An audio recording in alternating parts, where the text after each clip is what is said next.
I think of isolation and abstinence, and how each is so cruelly dependent upon the other. There are times I cannot stand to resist any longer, yet when I do feed, I cannot abide the sight of the blood that is upon my hands. Diablerie, Personal Recollections. The Hunger. As Dracula noted in his letter, the hunger claws at all kindred. The death of a feeding victim is not necessary, but that bloodlust, especially with older vampires, causes them to lose their restraint when they begin to feed, and it can be hard to avoid. Here we learn that the wound caused by the teeth is generally small and can be licked to seal it closed, causing the wound to disappear. As only a small amount of blood is given to turn one into a kindred, the first thing they know is a lust for blood, driving them to near frenzy that only willpower can keep them from. Vampires need to feed once or twice a week, on average. Humanity. As previously noted, humanity plays a large part in resisting the beast and maintaining a link to a vampire's human nature, but humanity affects other things as well. Low humanity can begin to limit the vampire's empathy, making it more difficult to wake during the day if there is an emergency, and can make it more difficult to resist frenzy. Lower humanity can also cause a vampire to stay in torpor longer than those with high humanity. The blood. In this section, we learn more about the nature of blood and the vampire. A vampire does not need to kill to feed, but it is an option, and will offer up more blood for them if not. Once the vampire has bitten their victim, the victim ceases to struggle and succumbs to the ecstasy of the kiss. If more than half of a person's blood is taken, they are at serious risk of death and will likely need to be hospitalized, but less than half is something they can survive. Injury. Though vampires are already technically dead and immortal, they can still be damaged and potentially killed. Blood can be used to heal damage taken, including more severe damage from the likes of fire, the sun, and other supernatural creatures, though it is more difficult to do so. If too much damage is taken, the vampire may fall into torpor, an extremely deep sleep that can last years or even centuries depending on the circumstances and other factors such as their humanity. Vampires in torpor may be able to perform small actions once the duration of their torpor is up in an attempt to gain blood and revive themselves. They may also enter torpor willingly, but if they run out of blood while asleep, they will be unable to rouse themselves until a torpor would naturally expire. Excessive or prolonged damage, particularly from a source of weakness, can bring them to final death. A vampire that meets final death will begin to disintegrate, leaving behind nothing more than a pile of ash in mere minutes. Vampires can be killed by fire, the sun, being drained of all their blood by another of their kind, as well as decapitation. Things that cause excessive body damage, such as deep water pressure or explosions, can result in final death as well. Most mortal diseases have no or little effect on the vampire, but they can potentially carry and spread such diseases to those they feed on. However, there may be some vampiric diseases that can cause the vampire harm and even result in final death. Despite popular myth, a stake through the heart does not kill a vampire, but it does paralyze them, at which point they will begin to deteriorate and lose blood over time, eventually putting them in torpor if not removed. Frenzy. Vampires are apex predators and hunters at the top of the food chain. The beast lurks within them, always looking for a way out, and in modern nights, this is often a detriment to the vampire's survival, and they fight to keep it in check. Despite best effort, sometimes the beast gets out. Something sets it off, and it comes to the fore, ready to do what it must. These situations are referred to as a frenzy. The sight of fire or sunlight, the scent or sight of blood when too hungry, or even being angered beyond a certain point can all trigger a frenzy if the vampire's self-control is found lacking. Depending on the cause of the frenzy, the reaction the beast has may differ. A frenzy induced by blood causes an extreme bloodlust that forces the vampire to seek out any and all sources of blood nearby. A rage-induced frenzy will cause them to attack and attempt to destroy everything in sight. Though they will head for the thing that caused the frenzy, anything that gets in your way, friend or foe, will be a target of the same wrath. Finally, a frenzy triggered by exposure to fire, sunlight, or other sources of extreme danger are known as a terror frenzy. Under this type of frenzy, the beast will take over, and everything they do will be with the goal of fleeing. Even if there is nowhere to flee, the frenzy will persist for some time. Derangement. Sometimes a vampire does not escape a frenzy mentally unscathed and develops a derangement from the experience. These are often a temporary but inhibiting quirk, tic, or neurotic habit. Though frenzy is not the only way a vampire may incur a derangement, it is a more common one. In the case of one caused by a frenzy, the type of frenzy may affect the outcome. A madness frenzy might result in hallucinations or delusions, mental regression, developing an addiction, or an attachment to something. A rage frenzy could result in a sense of overconfidence, cynicism, obsession, or they could begin to overcompensate for things, or even shut down internally and try to exhibit an overabundance of restraint in all things after losing control. A terror frenzy may come with an unnatural fear of death, paranoia, amnesia, depression, a fear of other vampires, or even send the vampire into a state of catatonia. These are far from the only derangements that can be expressed, however. Diablerie. Diablerie, also called amaranth, is the means by which the young can overcome the old. It is one of the reasons the jihad exists, why neonates seek to slay their sires, and why the elders mistrust and persecute those underneath them. It is the act of a vampire draining the blood and ultimately the soul of another vampire and taking their power unto themselves. Some would say that in this way, balance is attained. The oldest of kindred hunt the young for sustenance, and with the amaranth, the young so too hunt the old to grow in their power. The eternal struggle made manifest. If the vampire consumed is of an older generation than the Diablerist, their generation is reduced by one, allowing them greater dominion over their kind than they had before. It can be very difficult to perform successfully, and will often come at the cost of loss of humanity. Blood bond. The blood bond, also known as the blood oath, is a way for a vampire to hold power over another vampire. In this relationship, the vampire that holds regnant over another is known as the regent, while the vampire who is bonded is known as the thrall. Often it is the elders who hold this power over neonates, and it is often seen as part of the jihad. A stronger elder who holds many in regnant has a large pool of retainers whom they can trust. The creation of a blood bond requires the exchange of blood between two vampires. The one being put under the bond must drink their regent's blood 3 times on 3 separate occasions, generally different days. Any amount of blood will do, though the older the kindred from whom the blood derives, the smaller the amount that is needed. Younger generations can even bond those of lower generations, giving them potential power over their elders. The bond can be reinforced, becoming stronger with additional feedings. Many regents will have their thralls drink of their blood multiple times a year out of fear of a weakening or broken bond resulting in vengeance laid upon them from their former thrall. This also results in many thralls being treated well, at least at face value, as hate that builds up under the adoration from a blood bond can ultimately weaken it as well.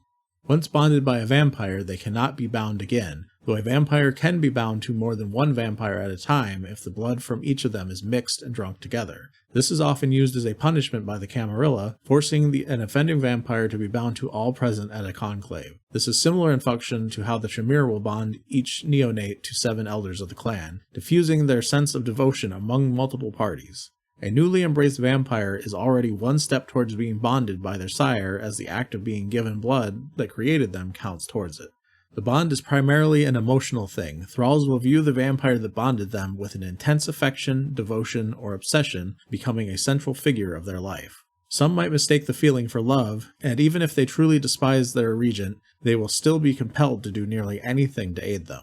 The regent also has additional power over their thrall. In particular, powers of the dominate discipline do not require eye contact, and merely hearing their words will suffice. The bond can also give insight into the mood and or feelings of the thrall, and the regent may even be able to intuit their location. For a thrall to disobey their regent, it takes a powerful strength of will, becoming increasingly difficult with more outright betrayal, such as attacking them. Under most circumstances, the bond compels the thrall to do most anything asked of them, though if it requires them to risk their life, they are able to deny the task. In cases where the regent's life is in danger, however, they might be compelled to act in their defense even if it could end in their death, especially if the bond has been reinforced over a long period of time and they were treated well. Though it is possible to break a blood bond, it is incredibly difficult to do so, requiring massive expenditures of willpower and necessitating the thrall be completely absent from their regent and objects associated with them, causing the bond to eventually die away. Depending on the nature of the thrall's personality, some may be able to break the bond easier, while others may not be able to escape it at all. It is also rumored that the Sabbat know how to break the bond, but one must pledge themselves to the sect before it will be taught. Whether true or not, this has led to many who resent their bondage to flee to the Black Hand, fearing them less than the servitude under an elder they have no wish to serve. Ghouls. A mortal who drinks the blood of a kindred without having been drained of blood and dying does not become a vampire, but a ghoul instead. As long as they continue to feed on vampire blood regularly, they do not age and may even gain some of the powers of a vampire while still being able to move about in the sunlight. Typically, a ghoul will have, at minimum, some ability in the potence discipline, but can gain access to celerity and fortitude over time as well. Ghouls more than a few hundred years old may have high ratings in all three, but they rarely live that long. In very rare circumstances, it is rumored that ghouls may gain access to other disciplines as well, though the method through which this occurs is unknown and may be related to having blood from a particularly old vampire. Along with the powers of the blood, ghouls are also susceptible to frenzy, though it is much more difficult for it to affect them than it is for the kindred. In addition, a ghoul need not be only human. Animals can also be given this power, though generally the animalism discipline is required for the creature to obey. It is not uncommon for vampires to create ghouls, as it gives them access to loyal servants who can protect them and perform tasks for them during the daylight hours. However, it has been ruled by the Camarilla that permission is also required for a kindred to create a ghoul, though in many cases a prince does not concern themselves with such matters unless the practice becomes excessive. It is not inherently considered a breach of the masquerade to create a ghoul, as long as they do not speak to others of their condition. Most are told very little, however, and are too fearful of their master's wrath to relay much of anything. Ghouls are also susceptible to the blood bond, and after 3 feedings are tied to their master completely. However, if they go without receiving blood for a month, the bond will cease and they will become mortal again. However, once a ghoul has passed their normal lifespan, they must always have vampire blood in them or they will age and die rapidly, within days or even hours depending on their age. Golconda. Golconda is a mythical state that a vampire may seek to elevate themselves to, a way to permanently resist the beast and gain total control over their own life. It is not a reconnection to one's humanity, but instead a state of being where the vampire obtains acceptance and thus control over one's nature, mastering the beast by accepting that it is and has always been a part of you. It is true acceptance of the curse of vampirism and the gaining of power over it, making the vampire immune to frenzy and the need for blood drastically reduced. Achieving Golconda is incredibly difficult and incredibly rare. It is said that there is an antediluvian who attained Golconda and supports those who spread word of it, and whose role in the jihad is one of stopping his fellow ancients from destroying the younger kindred. There may be a few among the Inconnu who know the truth of these claims, but they do not readily share this info if so. Rebirth. There are rumors and myths about the ability for a kindred to regain their mortality. Considered impossible by most, the methods whispered of are many and varied. None have been proven, and a life of dedication to this cause is likely the only way to find if it is even possible. Such rumors include the slaying of one's sire, or somewhere even further up the ladder of generations, possibly straight back to the antediluvian of the vampire's clan itself, an impossible feat if it really stretches back that far. Selflessly sacrificing themselves to save the life of another. Though this ends in death, it is said that a true sacrifice might render the vampire mortal again in the moments of their final death, freeing them from the vampiric curse and ushering them towards whatever afterlife there might be for mortals. Whispers speak of myriad and complicated rituals that can be performed using rare and exotic ingredients. Even the slightest misstep could result in final death without salvation. Some say that in the final stages of attaining Golconda, one can choose to turn away from the final summit and instead reclaim their mortal life. Most elders deny this outright, but it is unlikely they themselves have ever reached the state to know one way or the other. Example narrative. This is a narrative from Chapter 6 of the book that ran parallel to an example of gameplay, telling the story of the game being played. The parallel narratives begin with the gathering of anarchs in Chicago, told from the perspective of a Nosferatu named Elicid. They traverse the city to arrive at the meeting in a brewery next to a high-end restaurant known as Dally's. He climbs to the roof of the restaurant and leaps to the brewery roof from there, as access to the building is only available by the rooftop. There were about 15 other kindred present, all of the dregs of their society. Among them, a young black boy and a ragged man with a drugged look. The one speaking to them was supposedly a vampire known as Juggler, who was visiting Chicago from Gary, Indiana. He claims to be free from the power of the prince, speaks of banding together, that united they could overcome the power of the elders and be free of their oppression. Elicid is unimpressed with their rhetoric. His nature as a Nosferatu meant others tended to leave him alone, and he stays out of their business as well. However, as he prepares to leave, another voice speaks up. Coming from above, it addresses those gathered as though they are garbage, gathered together in one pile. Elicid turns to look and sees a large man, whom they identify as the sheriff to the prince, and his deputy, known as Kyle. With their appearance, many of those gathered begin to move toward the exit. The sheriff admonishes them and says they shouldn't be so hasty to leave. He notes that his men have drenched the top of the building in gasoline, and if they are not the first to exit, then it will be set alight with all of them in the building. The drugged-looking kindred confirms, saying he can smell the fuel. The sheriff then turns to Juggler, saying that this is Ballard's turf, and they should have known better than to be seen here. As he motions for Juggler to rise, he lashes out against another kindred nearby, throwing him into a wall and smashing his guitar, commenting on disliking the music he had been playing. With this act, Elicid can contain his rage no longer and tries to tackle the sheriff, noticing as he does that the black kid he had seen when entering leaps on Kyle's back as the other man circles to attack from the rear. The attempted tackle fails, however, and the sheriff sidesteps and kicks him as he trips on the guitar, hitting the ground face first. Others attempt to flee, but the sheriff warns again about the danger that awaits should they leave before himself and Kyle. They stop, and the sheriff says perhaps they can write this all off as a misunderstanding, suggesting they leave before they all end up on fire. The wisdom of this is taken into account, and Elicid motions the other two away from Kyle, and they follow them closely as they head back up the stairs, knowing that staying as close as possible to the two is the best way to survive. They reach the exit to the roof when suddenly the sheriff bolts, letting go of Juggler in the process, and shouts to someone out of sight to light the place up.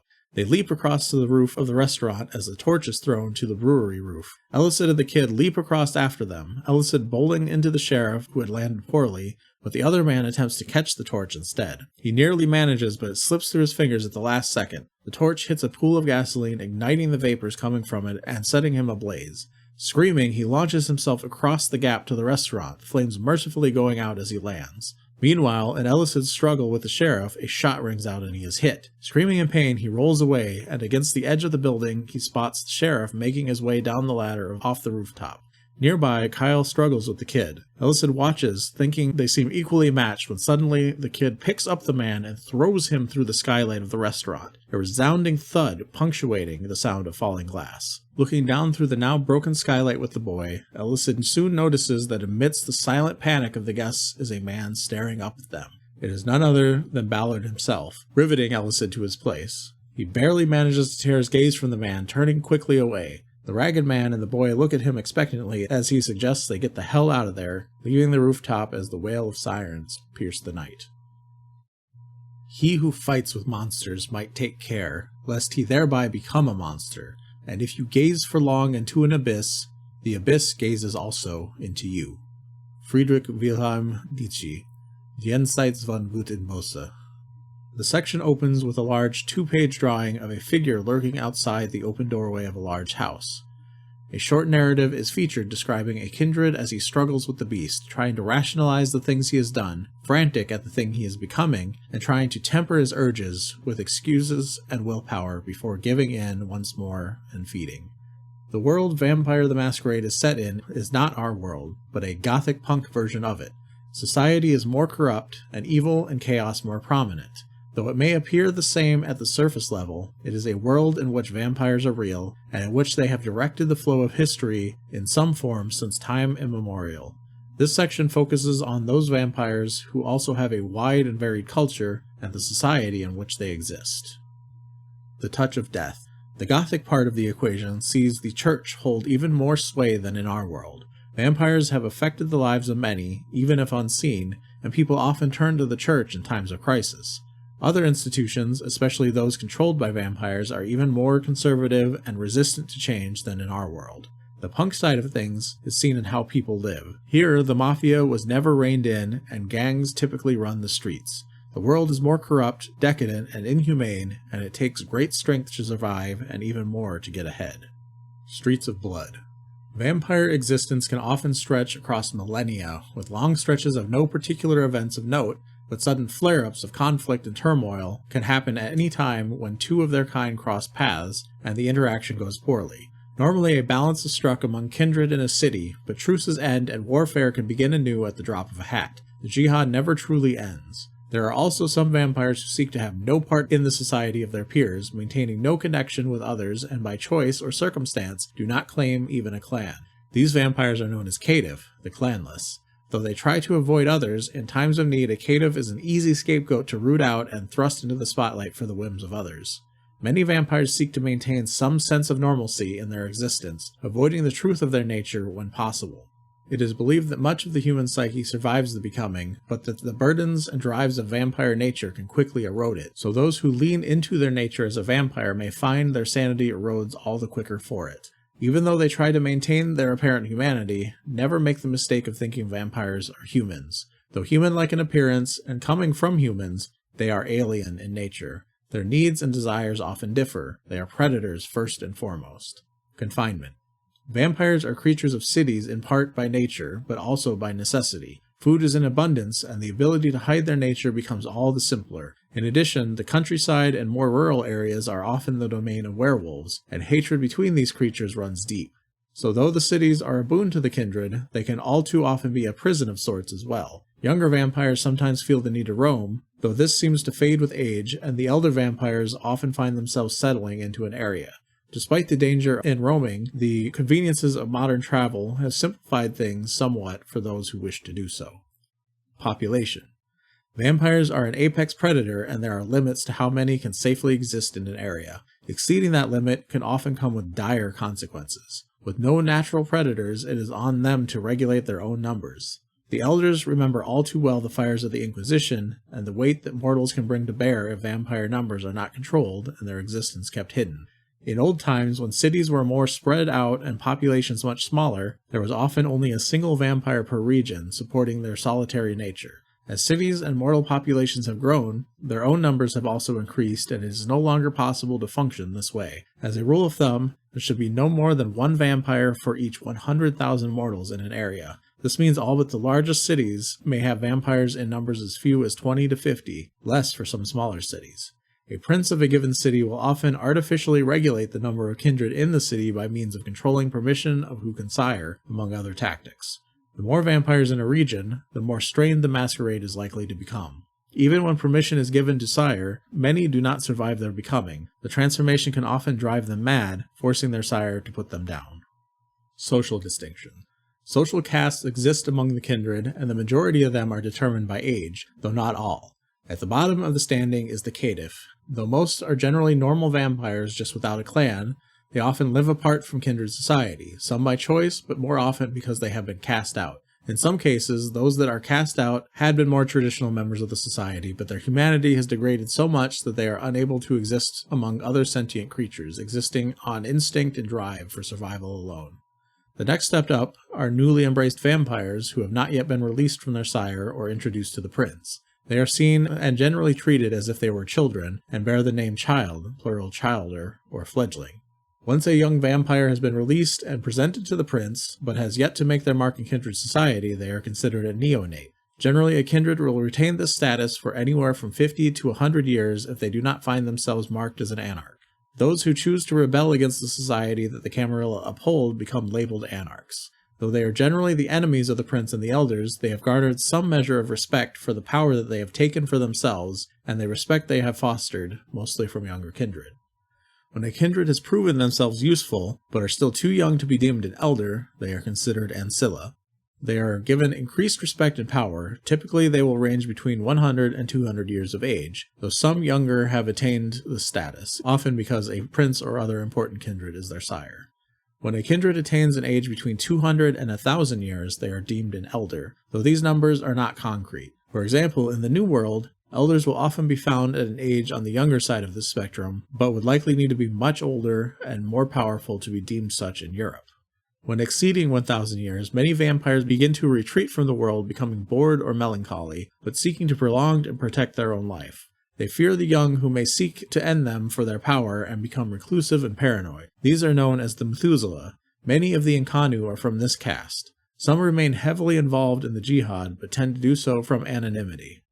Finally, above the ancient Methuselah, there are the even more ancient Antediluvians. These are the oldest of the vampires, and second in power only to Cain himself. Only the third generation rank among their numbers, and the mere word of one's involvement in kindred affairs is enough to spark enormous conflict amongst their lessers. Should they choose to meddle in affairs, the effects are often world-changing. The Prince. In ancient times, when the third generation ceased to rule the kindred and retreat from the world's view, the kindred came to accept no rulers. Each ruled their own city and often kept to themselves.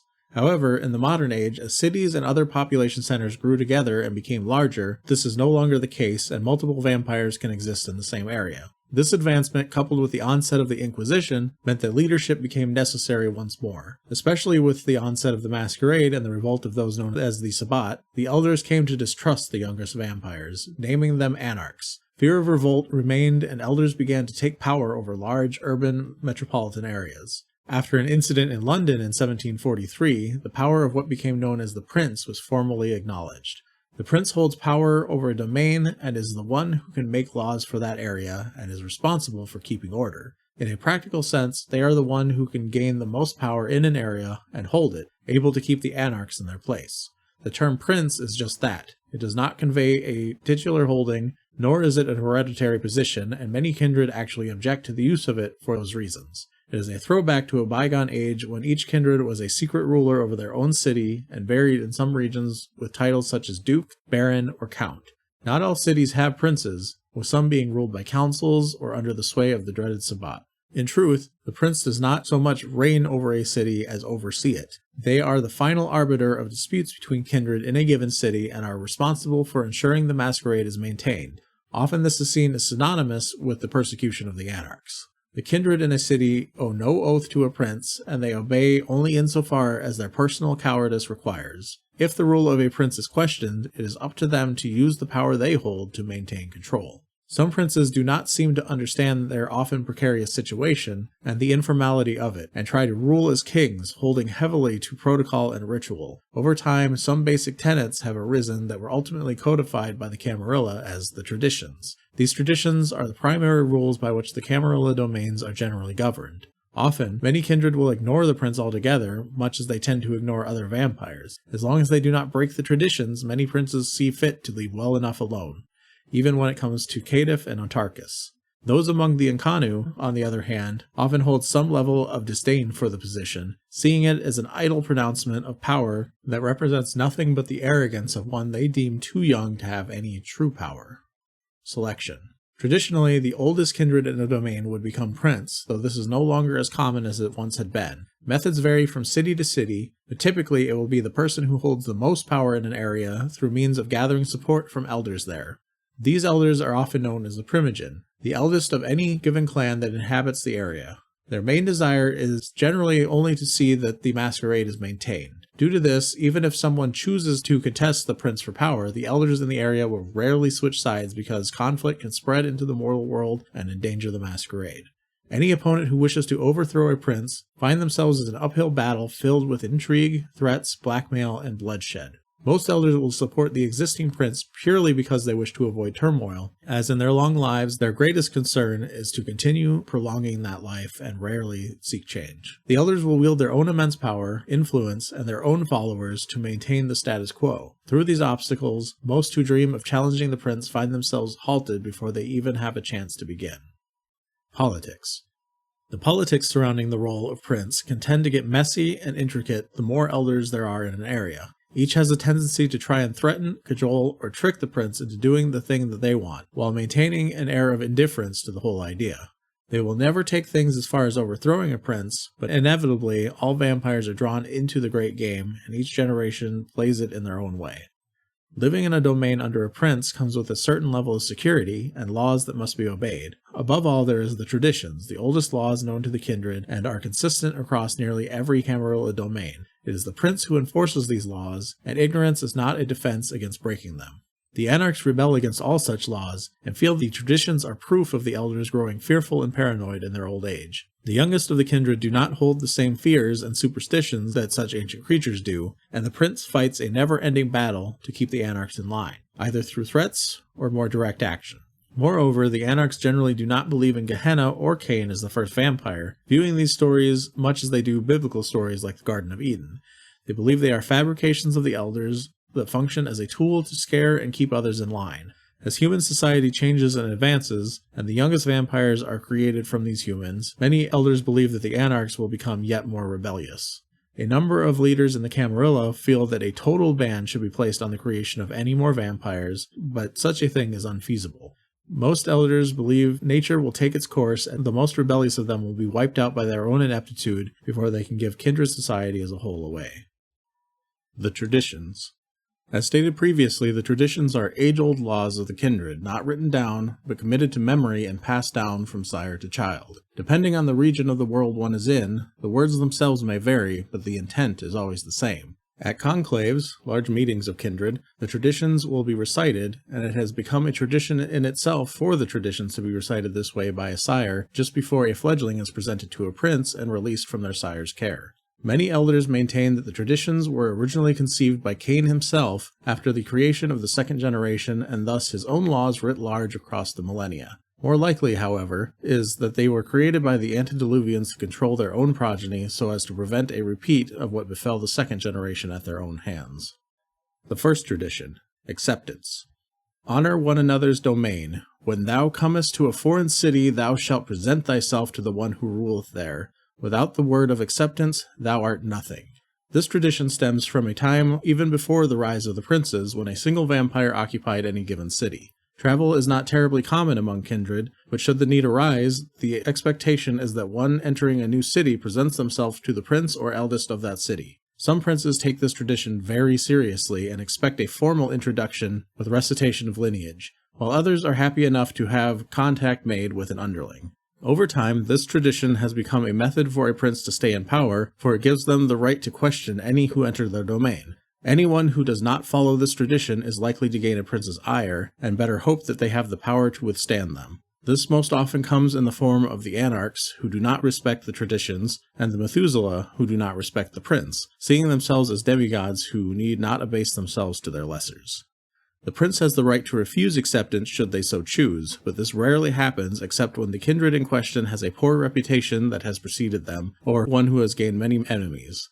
Even in cases where one does not present themselves but is then discovered in the city, they are rarely removed, instead being forcefully presented to the prince, put in their place, and then released into the streets once more. There are also some who choose to never be seen among the kindred, who dwell in the dark places at the edges of society. If they stay that way, they are generally left alone, not worth the effort to drag into the light. These are the Autarkists, those who refuse to be part of kindred society. The second tradition, domain. Thy domain is thy own concern. All others owe thee respect while in it. None may challenge thy word while in thy domain. This tradition has, by and large, fallen to the wayside as the prince of the city tends to claim domain over its entirety. There is a misconception among anarchs that princes dole out turf to the trusted allies, and though it may be true that those trusted by the prince may be tasked with overseeing parts of a city, that domain is still the property of the prince, and very few give domain to others. Despite this, many anarchs have clamored for such territory of their own, claiming hunting rights to particular areas of the city they call their own.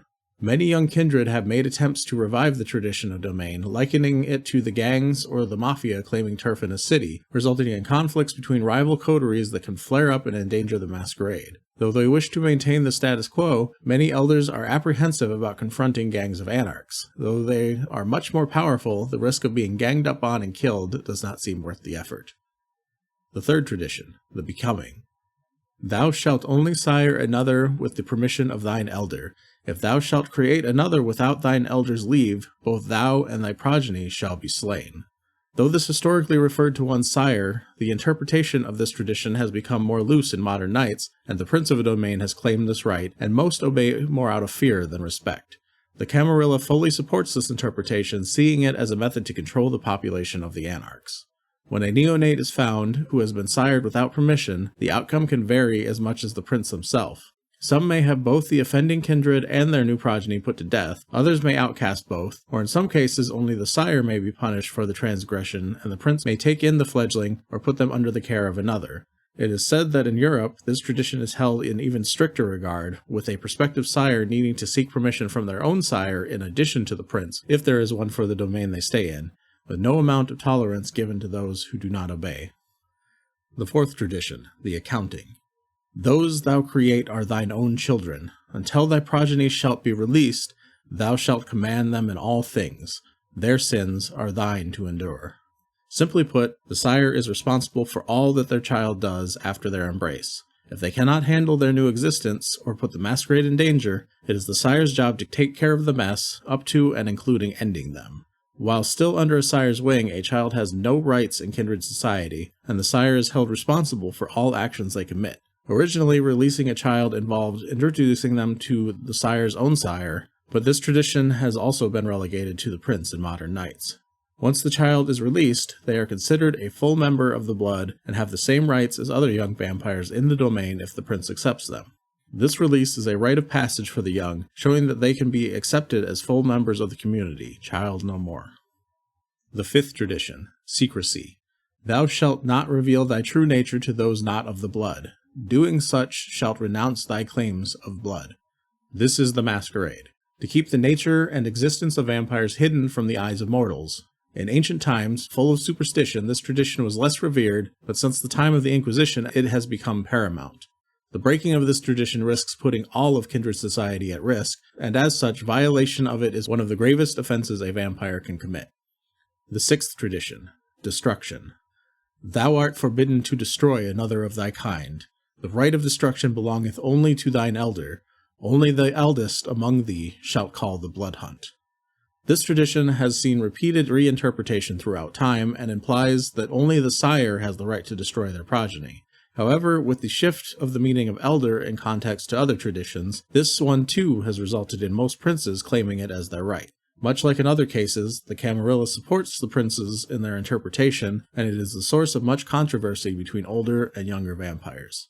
Most princes enforce their right to this tradition in the strictest sense. If any is caught committing another vampire to final death, no punishment is too severe, often resulting in the violator's own destruction. An investigation will often be conducted, and the higher the status of the one destroyed, the harder the hunt for the murderer.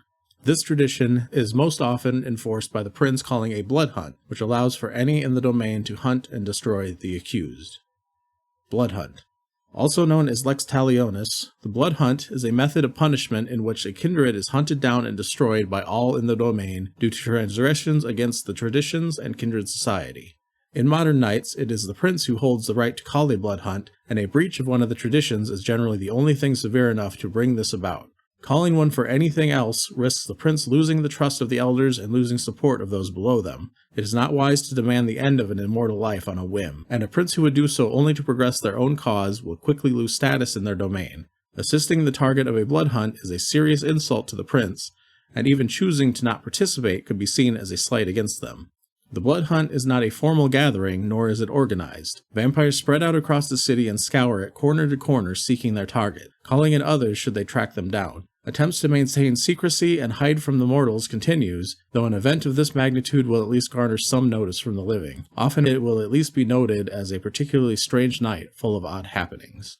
The hunted is, for all intents, excommunicated from kindred society, and if caught, at best, they will be maimed and released outside the perimeter of the city, never to be allowed to return. It is far more common, however, that the prince bestows the right to mete out summary judgment on the offender, and may also allow the taking of their blood, making younger kindred avid participants of most blood hunts as they seek to gain more power. Blood hunts are not called lightly, and in modern knights it is far more likely a tribunal will be held with evidence presented for transgressions, and the accused will be offered a chance to defend themselves, allowing a situation to be diffused without such acts. Because if a blood hunt is called, it cannot be stopped. Should a target of a hunt flee the city, they may find refuge elsewhere, and often a prince may offer this as an option in lieu of a blood hunt. However, if a hunt is called and they manage to escape, it is best that they never return. Once a blood hunt is called, it is permanent in that city, even should power change hands. Word rarely travels outside a city, so the outcast may find a place in another domain. On rare occasions, however, a crime is so heinous that the prince will send emissaries to other cities to report the crimes that have taken place, resulting in the blood hunt being called in other cities as well. The most famous example of this occurred in Whitechapel, England in the late 19th century, which resulted in a hunt being called against the offender in nearly the entirety of Europe and most of North America as well, though the culprit was never caught. Sects. As lineage has become less important in modern knights, the concept of sects have risen in prominence. More than half the vampires in the world belong to a sect, while the rest maintain their independence and seclusion. The most prominent of the sects is the Camarilla, though they are contested by the smaller Sabbat at almost every turn. Meanwhile, the Inconnu do not consider themselves a sect, but are united in their desire to stay clear of either of the other groups. Camarilla. The Camarilla are a large sect of vampires, and any vampire may claim membership regardless of lineage or association. In fact, they assume that all vampires are part of their group. The Camarilla's primary concern is with the preservation and maintenance of the masquerade. The group was established in the 1400s in response to the widespread danger posed to vampires by the Inquisition. Despite its size and attempt at influence over kindred society, moves made to exert more extreme control have ended poorly. Elders do not take kindly to a powerful group that could thwart their machinations, and even the princes see such moves as infringing on their rights despite being part of the sect. This leaves the sect relatively weak and divided, all things considered. It is said that the Ventrue were the power behind bringing the clans together to form the Camarilla, acting as the driving force for the improbable event. However, many believe they did so as a means to control the other clans. The 7 clans that make up the Camarilla all took part in the original meeting. The other clans were all invited, but none ever showed up. Despite the other clans not being a part of the Camarilla, there are individual members of those clans who may be part of the sect. The official stance of the Camarilla is that the Antediluvians do not exist. Discussions at conclaves have taken place pertaining to them, but no decision has ever been agreed on, and thus their existence continues to be disavowed. Conclave. A conclave is a large meeting held by the Camarilla open to any and all kindred that can last anywhere from a couple hours to multiple weeks. Conclaves are only called when absolutely needed, and can only be called by a Justicar. Security and secrecy of the conclave site is taken very seriously, as such an event provides an opportunity for an enemy of the Camarilla to wreak mass destruction on the sect, and attendees are sealed away into the location by retainers of the Justicars. Any attendee of the conclave may speak if supported by at least 2 other members of the assembly, and a Justicar serves as chairman of the meeting. Matters brought up before the conclave are discussed are ruled on, and it provides an opportunity for kindred to air grievances against one another or princes in their domain, or for princes to gain support to deal harshly with anarchs in their city. If an action that someone wishes to take could breach one of the traditions, it is best to bring it before the conclave to avoid further punishment. The traditions are interpreted during such meetings, and on very rare occasions, new ones may be introduced. A conclave may also call blood hunts, and is one of the only ways one may be called against a prince. Some conclaves have convened for the sole purpose of removing a prince from power, and the Camarilla has always maintained the position that it has the right to do so. The Justicars themselves do not have the power to do this, but will call a conclave to achieve that end if needed. Decisions made by the conclave may only be contested by the target of a ruling undertaking an ordeal.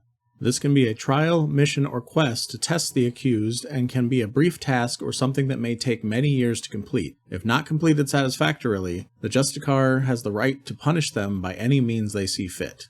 For vampires that are considered too much of a risk to let free to undertake an ordeal, they may instead face one of their accusers in a ritual challenge that can be anything from armed combat to a race in feeding off of one another, the winner being the one that is not destroyed in the process. Of the many punishments that the Camarilla can dole out during a conclave, the most prominent is that of the blood chalice. All members of the gathered assembly put an equal portion of their blood into a cup, and the offending kindred must drink, establishing the first part of a blood bond on them by all kindred gathered. Repeated offenders are rare. Though a conclave can be called at any time by a Justicar, they also hold a regularly scheduled one open to all in New Orleans every 3 years, hosted by Xavier, a Justicar of Clan Gangrel. Inner Circle. The elders of each clan of the Camarilla hold a meeting every 13 years in Venice, and this is the true center of power behind the Camarilla. Each bloodline is allowed to have 1 member who can vote on matters, though any who attend may speak. This representative is the oldest of the clan, and as it is a majority of age, the anarchs are particularly frustrated with his existence. The primary function of the Inner Circle is to appoint Justicars, who act as judges for the sect. Each of the 7 clans has 1 Justicar, and they are the true power of the Camarilla, able to mete out summary justice on all who transgress the traditions. They act on their own accord, only required to take suggestions of the Inner Circle into consideration. The selection of a Justicar is a long, drawn-out political battle, as each bloodline fights over the necessary votes to see their favored choice selected. Losers of this intrigue can end up with a Justicar of particularly young age or weak lineage and are summarily ignored for the next 13 years. Often Justicars will end up being from unknown lines or of higher generation in an attempt to place those who may be easily manipulated. Justicar. Justicars hold a unique position in the Camarilla, bearing adjudication powers over all members of the Camarilla except the Inner Circle, when it comes to matters involving violations of the traditions. Tradition acts to limit the powers of a conclave to pass judgment on any member of the Camarilla, and the Justicars fulfill this role in its stead. No member of the Camarilla is considered above them for this purpose, not even princes. There are no guidelines to determine the kind of punishment they can dole out, and it is left to their discretion. Originally, Justicars were meant to convene a conclave each time they wished to pass judgment on someone, but over the years this occurs less and less often as they slowly assume more power and no longer feel the need to do so. The only kindred who can call into question the decision of a Justicar is another Justicar, and a conclave will be called and all the Justicars brought together to make a decision on the matter. Typically, this is decided with a vote, but on occasion, personal challenges may arise. Even elders often fear the Justicars as they can be of considerable age when there is no squabbling over the choice of Justicar, though they tend to resent the level of authority they wield.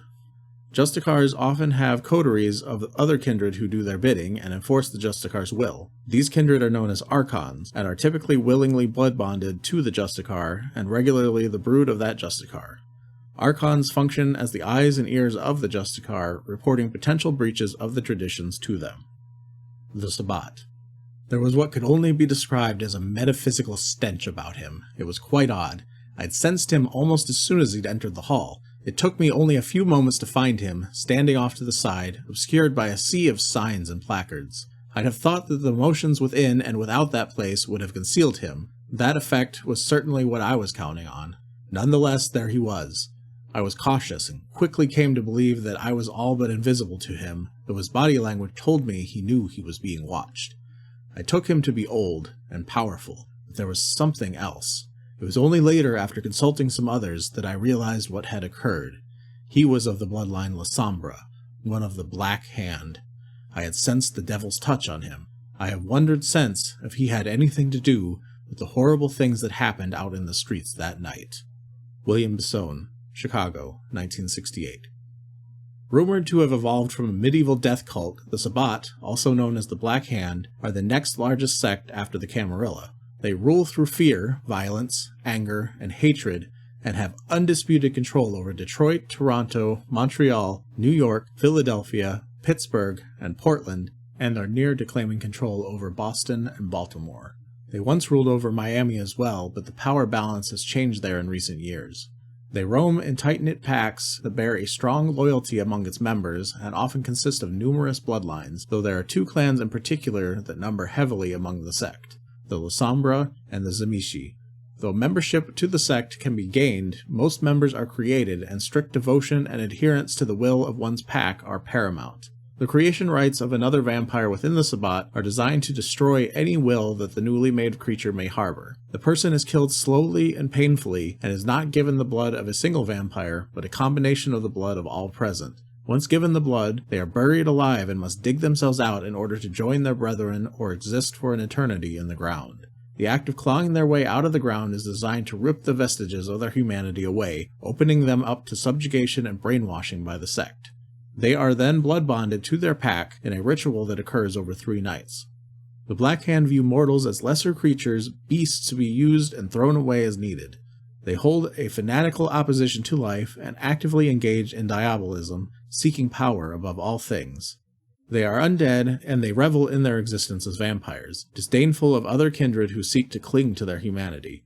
For the Sabbat, that is the greatest of blasphemies. The Sabbat will send groups into Camarilla-controlled cities to scout out their opposition and hunt for those who have fled from them. Invariably, a Sabbat presence in a Camarilla domain complicates the kindred politics exponentially.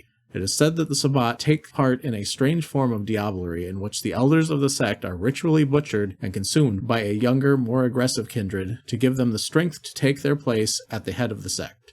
Like many things about the Sabbat, however, this is unconfirmed, and princes the world over would give much to obtain hard evidence about how the sect truly works. In the end, nothing of fact can be said of the Sabbat, and all that the Camarilla thinks they know could be false. The Inconnu. Inconnu is a term to describe those kindred who have distanced themselves from others of their kind, and is more of a classification than a true sect. They are old, powerful, and often have little need for a constant supply of blood or the company of mortals. They often live in the wilds and sleep in the earth during the day. It is unknown how these are able to exist in peace with the shape-changers who rule in such areas. Many are several millennia old, and they will spend months or even years asleep, and have become not quite of this world, growing apart from it in their solitude.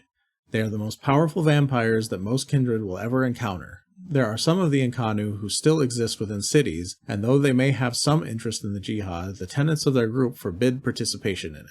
Like all kindred, they have an open invitation to attend conclaves, and they will sometimes appear, causing much awe among the younger vampires.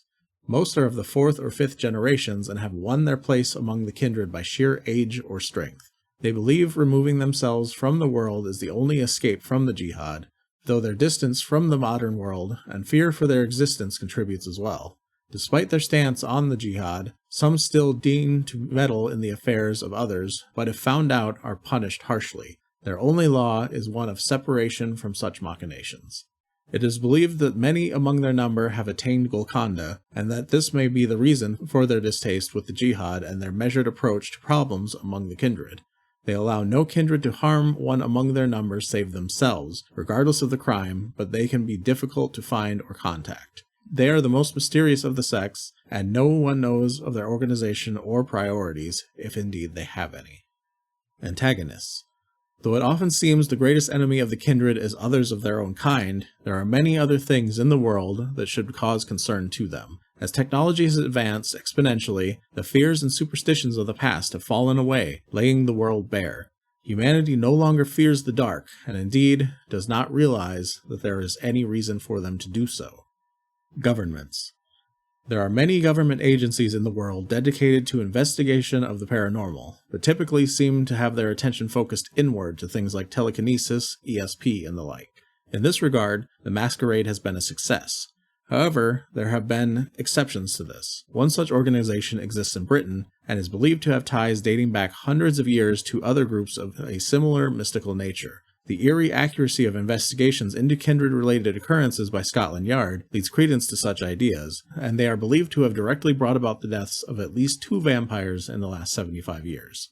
Some believe that the group may actually be controlled by a kindred who uses them to remove enemies that cross their path. In the US, interest in kindred activity can be traced to 2 agencies, the FBI and the NSA. The FBI contains a select number of people who suspect the truth, and investigations into paranormal incidents in the 50s and 60s are cited as having possibly turned up kindred-related info. Known as Special Affairs, they were originally formed to combat the impact of suspected communist thought control research, but influence and numbers have dwindled dramatically in recent years. They are able to act only if proof can be provided to the FBI, and anything beyond circumstantial evidence has thus far eluded them.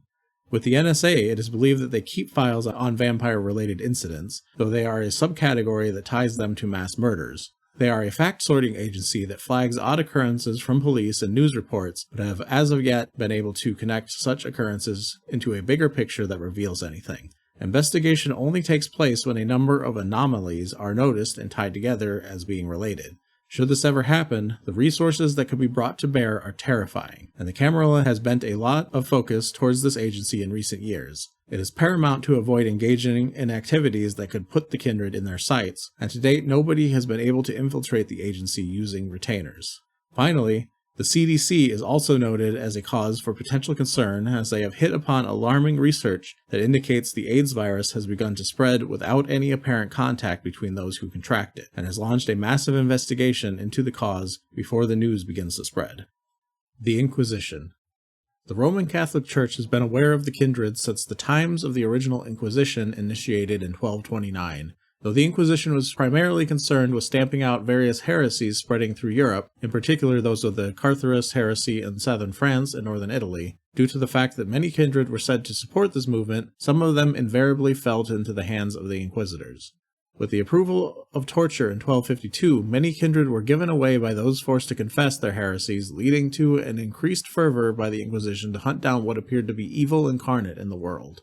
Whatever the truth may be, the Church has been aware of kindred existence since this time, and it is believed that there are 2 smaller organizations within the Church who still carry out the Inquisition to this day, though in a different form.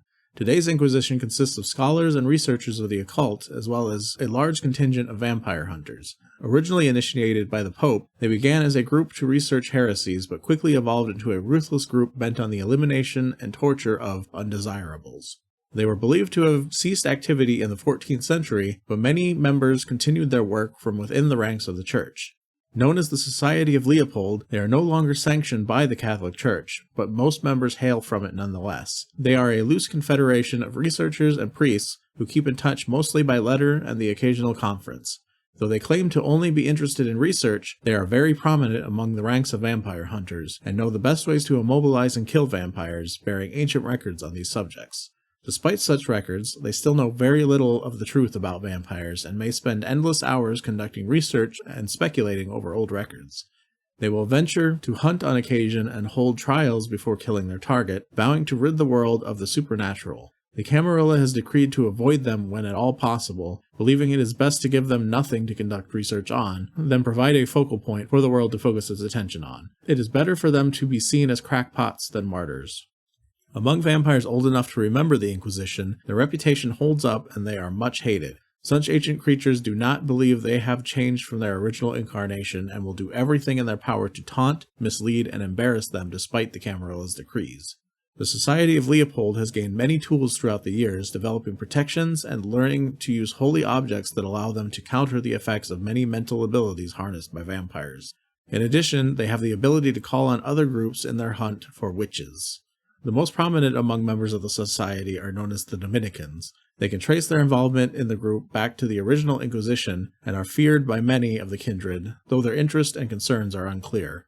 There is also a more radical splinter group that is split off from the Society of Jesus, the Jesuits, who are in the midst of controversy with the Holy Office. It is believed they had a hand in the destruction of some kindred in Algeria 5 years ago, believed to have been perpetrated by a former member known as Sullivan Dane. Dane is one of the few documented active witch hunters, and it is thought he may have used the incident in Algeria to prove to some of his brothers that vampires are real and not merely a delusion of his. Those who joined him are at odds with the Church over the matter. Crosses. Those of true faith are capable of warding off a vampire with a cross, or indeed any other holy symbol, as the function is more on the faith of the wielder than the symbol itself. It is even possible that this could occur without a symbol, and simply through the uttering of holy words, though a symbol is typically required. Depending on the strength of the person's faith, a vampire may have difficulty even approaching the individual, or in worse cases, may be caused harm or forced to flee in terror from them. The Arcanum. Formed during the War of Roses that centered around Paris in the late 1800s, the Arcanum's history dates back much farther, and it is believed they learned of the Kindred through involvement in the shadows of that movement. The core of the Arcanum consists of those self-styled as White Monks. Their mission is not to destroy, but study. The Arcanum has 3 known foundation houses located in Boston, Paris, and Vienna. They recruit from the best of intellectual society and are focused more on theory than practice. Devoted to gathering and studying of occult knowledge, the Arcanum look to the past more often than the present for material. And though there are a few who focus on the present, the general belief amongst the group is that the Kindred no longer exist and were a threat of the past if indeed they had been more than folklore. Typically, their interests lie more in the direction of magic, miracles, hauntings, and other phenomena of a less tangible nature. The Kindred bear some concern over the existence of the Arcanum, as methods they use to hide their presence could come across their attention as a more nebulous phenomena that, with a misstep, will potentially lead the group right to their doorstep.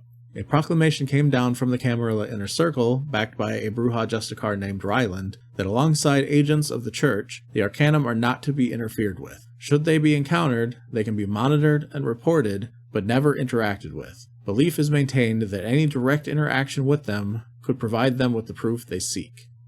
Lupines. Werewolves are the mortal enemies of vampires and live in close-knit clans connected by family ties. Those in the clan are related and their power is inherited from the female line. They despise outsiders and are very insular. Vampires who intrude on their land are hunted down and executed without hesitation. They are ferocious fighters, not easily diverted from a target, and gaining their enmity is extremely dangerous. Only the gangrel have any contact with them, and they tend to rampage during the night of a full moon, slaying all those in their path, mortal or otherwise. They have incredible speed and power, and are invulnerable to all normal weapons, hurt only by silver and the fangs and claws of other supernatural creatures. If met during the day, a werewolf is not but a mortal man, their power only functioning at night. The Magi. Following the tradition of the ancient Order of Hermes, the Magi are not to be trifled with and wield incredible power. Though not immediate enemies of the Kindred, they will eliminate any who get in their way. The exception to this being those of Clan Tremere, whom they despise and consider traitors. They adhere to a masquerade of their own, which limits contact between the two groups.